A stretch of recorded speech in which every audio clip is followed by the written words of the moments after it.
ग्वालियर शराब तस्कर गिरोह के लोग स्मगलिंग करने के लिए क्या क्या हथकंडे अपनाते हैं, इसका ताजा उदाहरण ग्वालियर पुलिस की एक कार्रवाई में देखने को मिला है, जहां सल्फ्यूरिक एसिड के टैंकर में अंतर्राज्यीय स्तर पर शराब बेची जा रही थी। ऊपर से टैंकर एसिड का दिखाई देता था, लेकिन उसे कोई पुलिस चेकिंग या नाकों पर नहीं रोकता था। लेकिन जब इस कारोबार से जुड़े किसी व्यक्ति ने पुलिस को टैंकर की शक्ल में शराब ढोए जाने की टिप दी तो पुलिस के कान खड़े हो गए। पुलिस ने जाल बिछाकर इस टैंकर को पकड़ लिया। उसके ऊपर चढ़कर ढक्कन खुला तो पुलिस की आंखें फटी की फटी रह गई। टैंकर के भीतर लगभग 52 लाख रुपए, जिसकी कीमत 702 पेटी मीडियम और हाई स्टैंडर्ड की शराब भरी हुई थी। इसमें कुछ बियर की पेटियां भी थी। टैंकर की कीमत 55 लाख रुपए बताई जा रही है। पुलिस ने इस सिलसिले में राजस्थान के रहने वाले अचल आराम को गिरफ्तार किया है, उससे पूछताछ जारी है।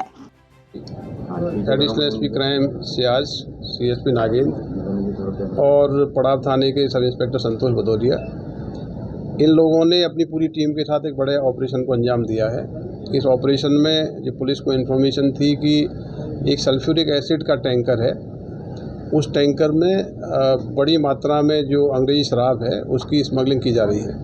सूचना के आधार पर नाकाबंदी की गई, टैंकर को रुकवाया गया तो चेक किया गया तो बाहरी रूप से देखने पे तो उसमें सल्फ्यूरिक एसिड का एक बड़ा टैंकर है जो बालाजी ट्रांसपोर्ट के नाम से संचालित होता है।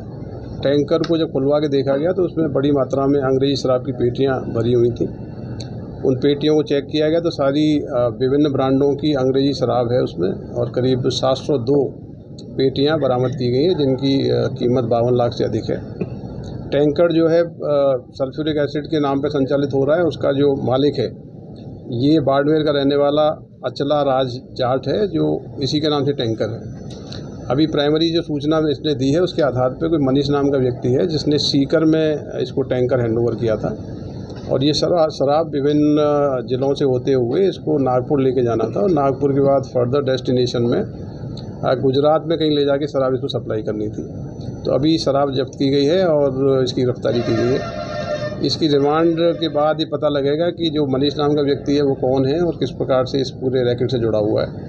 तो ये अंतर्राज्यीय रैकेट है जो इस प्रकार से टैंकर के अंदर, सल्फ्यूरिक टैंकर के अंदर शराब की पेटियों की स्मगलिंग की जा रही थी। आगे इन्वेस्टिगेशन में और भी इसमें कड़ियाँ हैं वो सामने आएंगी। टैंकर का मालिक अभी जो पकड़ा गया अचल राज जाट बाड़मेर का, इसी के नाम से टैंकर है, लेकिन ये पूरा षड्यंत्र के तहत और एक संगठित रैकेट के तहत ये टैंकर इसके नाम से 1 महीने पहले ही कराया गया है। मुझे लगता है इसमें कई लोग इन्वॉल्व होंगे, और टैंकर इसके नाम से इसलिए भी कराया गया होगा कि यदि गिरफ्तारी होती है, पकड़े जाते हैं तो जो वाहन मालिक है, वाहन मालिक के रूप में यही सामने आए। टैंकर पर ट्रांसपोर्ट कंपनी का नाम लिखा हुआ था, उससे कुछ पूछताछ? वो बालाजी ट्रांसपोर्ट कंपनी भी छदम हो सकती है, कुछ जिस प्रकार से ये टैंकर का हुलिया इन्होंने बनाया है, सल्फ्यूरिक एसिड के ट्रांसपोर्ट के लिए इन्होंने परमिट लिया है। तो अभी बालाजी ट्रांसपोर्ट नाम की कंपनी के सामने नहीं आई है, अभी इसकी इन्वेस्टिगेशन में कई चीज़ें पता लगेंगी। सर, तो इंटरनली टैंकर में कुछ चेंजेस वगैरह किए गए थे इनके द्वारा ताकि सल्फ्यूरिक एसिड? टैंकर एक बड़ा टैंकर है, वो टैंकर में जो साइज है उसमें पेटियाँ जा सकती हैं, कोई ऐसा चेंजेस नहीं है। लेकिन बाहरी देखने से लगता है कि इन्फ्लेमेबल है, तेजाब है, तो कोई लोग जनरली इस प्रकार के तेजाब के या सल्फ्यूरिक एसिड के टैंकरों को जनरली चेकिंग नहीं होती है, इसीलिए इसका यूज़ किया जा रहा है। टैंकर का परमिट देखा है कहाँ से लेके कहाँ तक का था? इसका परमिट ऑल इंडिया परमिट में संचालित होता है, इसका परमिट इसके पास है। टैंकर की जो डॉक्यूमेंट्स हैं वो तो इसके पास मिले हैं, लेकिन शराब के परिवहन के कोई डॉक्यूमेंट नहीं है। ये शराब एक्सक्लूसिवली राजस्थान में सेल करने के लिए थी, जिसकी सील लगी हुई है।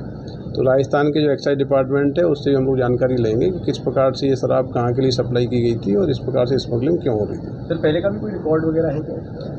अभी इसको कस्टडी में लिया, इन्वेस्टिगेट कर रहे हैं।